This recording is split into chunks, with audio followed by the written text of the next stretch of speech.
Hello everyone. Today, I'll be creating digital art by blending several photographs together, and applying a decorative effect to the resulting image. I'm going to start with this rather uninspiring landscape photograph, which I took while traveling in New Zealand. It has potential in terms of composition, with a strong diagonal in the foreground leading back to a well-defined horizon. But let's see if we can add a bit more interest. One way to do that is to inject some texture.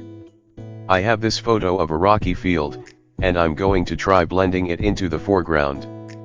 I use Paint Shop Pro, but you can use any program that lets you assign images to different layers. The combination of these two photos has potential, but I'd like to soften the edges of the rocks a bit. So I add in a third image, this time, an aerial view of a mountain range.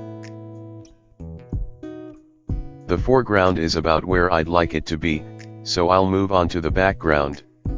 I'll replace the nondescript sky with a balloon in the clouds, an image I shot while in Japan.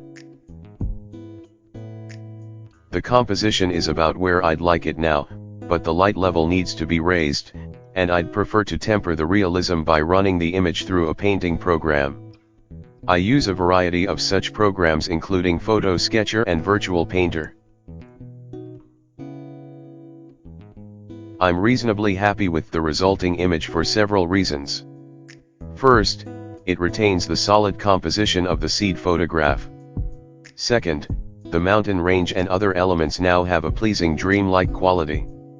Third, the mysterious light in the foreground grabs the viewer's attention and then leads into the background along a series of diagonal rays. Finally, the dark profile of the balloon gives the eye a place to rest. I hope you found this video useful and informative.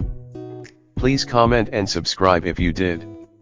And be sure to check out the other videos in my channel. Happy creating!